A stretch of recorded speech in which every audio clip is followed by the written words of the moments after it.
Time for the clash.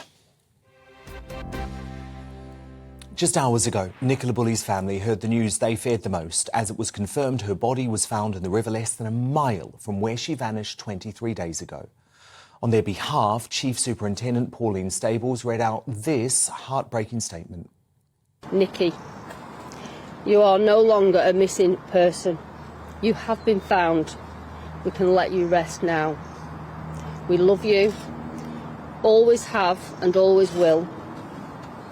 We will take it from here. Now, this is a truly devastating development. My sincerest condolences go to Nicola's family.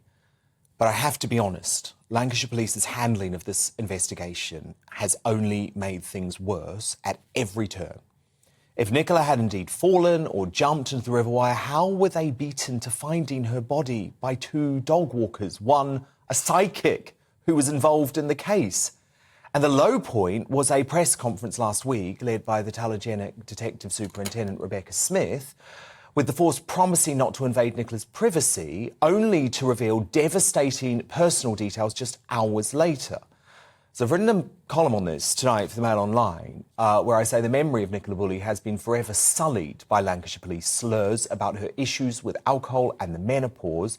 Rather than trying to find the missing mum, they seemed entirely focused on covering their own backsides. But how do you feel about this? Because I know this case has captured so much attention. We're questioning police investigations like this. Are you satisfied with how the Lancashire Police handled the case? Email me, dan@gbnews.uk, tweet me @gbnews. The poll results shortly. But look, two experts in their field to bring on this now. The police officer, former police officer and campaigner Norman Brennan, and the former Chief Superintendent, Davies. Now, I know there are lots of people saying tonight, well, look, the Lancashire Police got it right because their initial hypothesis was that Nicola Bulley's body was in the river and it was discovered in the river. But we have to look at how we got to this point, how it became a circus, how details about Nicola Bulley's personal life were bandied about via official police statement, and also why it took 3 weeks for a body to be found just a mile from where she went missing in the river, where they had insisted that she hadn't been found initially. I mean, Norman, Di, let me kick off with you. My faith has been shaken after this Lancashire Police investigation. Well, good evening, and let me say I also share all your thoughts in a number of ways. I'm not going to be here to defend Lancashire Police or their press strategy. What I have learnt in over 50 years is quite often the senior press people are your friends. Of some years now, we, through various chief officers, seem to have gone away from cultivating the mostly decent crime reporters and reporters we have in this country. The press get a bad name, but in my experience, if you take them early on your side, they will support you. And that has been my experience. In respect of this, from the outset, some of the press strategy, as you rightly say, has been poor. Some of the articulation by senior officers has not been good. And one of the key things you look in any leader is the ability to communicate and communicate strongly that you know what you're doing. Now, without a doubt, from the outset, the police had a lot more information about this tragic case than they let on. And for rightly or wrongly reasons, I'm sure they were probably right in their supposition, the fact that they thought that she had gone in the river one way or the other. But let's face it, at the moment, we don't know the full circumstances, and then we should be very careful not to judge the consequence of the inquest that will undoubtedly follow. There are huge questions to ask. I wouldn't have appointed the Detective Chief Superintendent of its own force to review it. I think from a PR point of view, that's a disaster. I have no doubt these detectives are very good, and in many ways, their detection factors at all their inquiries was up to the standard. They were reviewed by experts, and I've no doubt they did their best.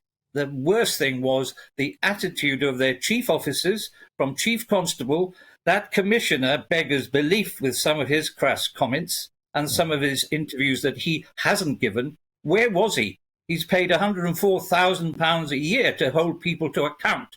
I haven't heard him hold anybody who can. Now, Yeah, indeed. I'll be quiet now and let you get in. And the PR strategy has been a disaster. I mean, today it was revealed that Lancashire Police, having criticised folk online for providing a distraction to the case, actually tweeted a member of the public who had posted a Lego miniature figure, there it is, of Smith. And they replied saying, we'll make sure we see this. Well, I'm sorry, Norman Brennan. Surely that shows that this police force was distracted by the media interest in this case, by the social media interest in this case, and I hate to say it, Norman, but they seem to actually revel in it sometimes. Well, I disagree with both of you. They were distracted without a shadow of a doubt by bullying types, certainly from the mainstream media and also social media. Let me tell you about major incident rooms.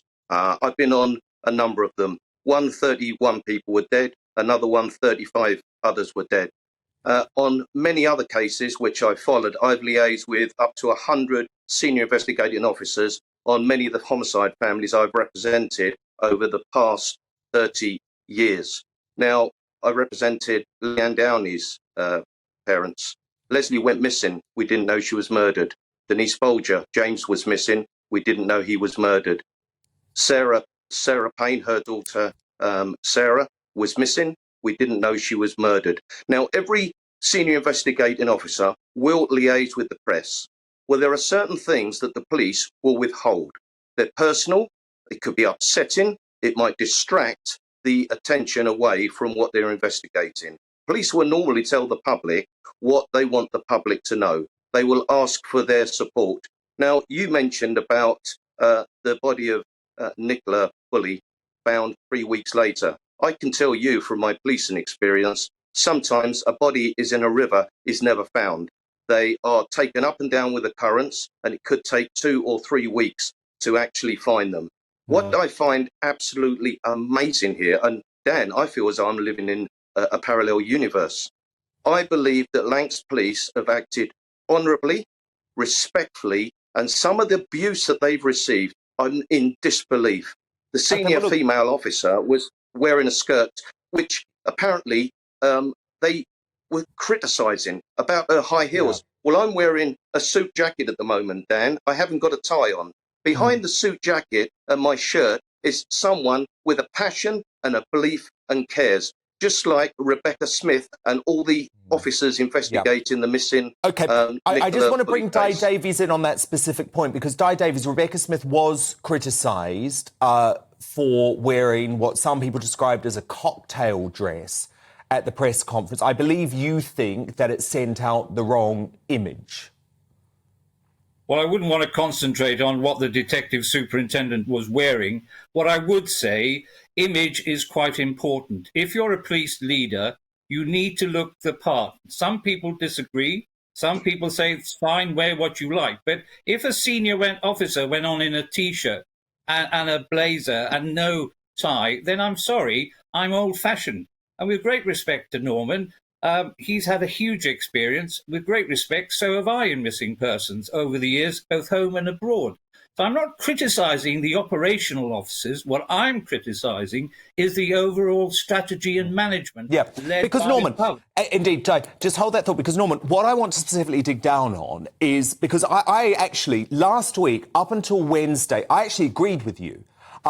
I hadn't spoken about the Nicola Bulley case on this show at all, because I believed it was important to allow the police to do their job, and I didn't want to add to a circus around it, because I saw what was happening. I saw what was happening on TikTok. I saw what happened on social media. But Norman, it changed for me on Wednesday afternoon. I'll tell you why. Because you have Rebecca Smith get up at that press conference and say, we're not going to invade Nicola Bulley's privacy. We're not going to do that because the family have requested us not. Then the press conference didn't go down the way that the Lancashire Police hoped it would, because it posed more questions than answers. And so within 2 hours, we have a statement which literally invades Nicola Bulley's privacy. And the problem is, Norman, for her 2 daughters, right, who are going to have to live with this case now for the rest of their lives, their mother's reputation has been sullied because of that statement. And I do not understand, and we've obviously Suella Braverman, the Home Secretary, has raised concerns too. I do not understand how the Lancashire Police can justify revealing that information. I mean, they wouldn't reveal if a bloke, if a 54-year-old bloke was missing, 45-year-old bloke was missing, they wouldn't reveal that he had erectile dysfunction issues and was drinking too much. So where do they get off revealing that about a 45-year-old woman who was suffering from the menopause? Dan, let me tell you about major incident rooms. They're like newsrooms. You'll know all about newsrooms. Mm-hmm. News comes in every minute of the day. Sometimes news comes in that changes the focus and your projection. In this particular case, as I understand it, there were a number of people that knew Nicola Bulley and went to the media with a view of selling their story. The police, as I understand it, got wind of this. They then spoke with the family and they said, rather than this come out in the media, we want to try and cause some damage limitation by going out. Will you support us in that? The family said that they would. Then do you know what, Dan? The police were bullied into basically releasing some of the information. The media that have been haranguing Lancs Police day in and day out, 24/7 for 3 weeks, then ran to the Prime Minister, the Home Secretary, the Information Commissioner, and a bit of news that they created themselves by bullying the police. They got the PM, the Home Secretary and the Information Commissioner to speak publicly. It's nothing to do with the PM, no disrespect. Okay. And what it's to do with the Home Secretary, she should have made a phone call private to the Chief Constable. No, so what's happened is I do understand your point, Norman, and of course we should also point out that Nicola Bulley's family, in the statement that was released via the police earlier today, as well as paying tribute to their beloved relative, they did criticise the media, specifically Sky News and ITV. So clearly there's a lot more to emerge here about the behaviour of the media, and I don't shy away from that. But I'm talking about from a personal perspective on this show, I did not cover this case until the police decided to release that personal information about Nicola Bulley, because for me, that was a line cross. But look, I think you're both absolute experts in this area, and it was a fascinating debate. So thank you so much to the former police officer and campaigner Norman Brennan and the former Chief Superintendent Davies. So who do you agree with on this? Are you satisfied with the way Lancashire Police handled the Nicola Bulley case?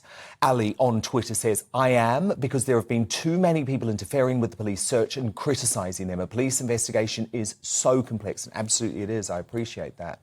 From Joan on email, I have to say I feel sorry for the police. They can't do right for doing wrong. If anyone wants calling out, it's Sky and ITV for contacting the family after they were asked to leave the family in peace. Disgraceful. And Louise on Twitter writes, no, the police should have sealed off the area when she disappeared while they searched to stop the TikTok ghouls from going there, taking selfies and creating nonsense theories. And your verdict is now in 28% of you happy with Lancashire Police's handling of the Nicola Bulley case. Well, that feels pretty significant to me. 71% of you agree with me on this and say they haven't done well here. We're actually going to have Peter Falding on in the next hour. He is the diver who has now, he feels like, at least been made a scapegoat as a result of the police's handling of this case.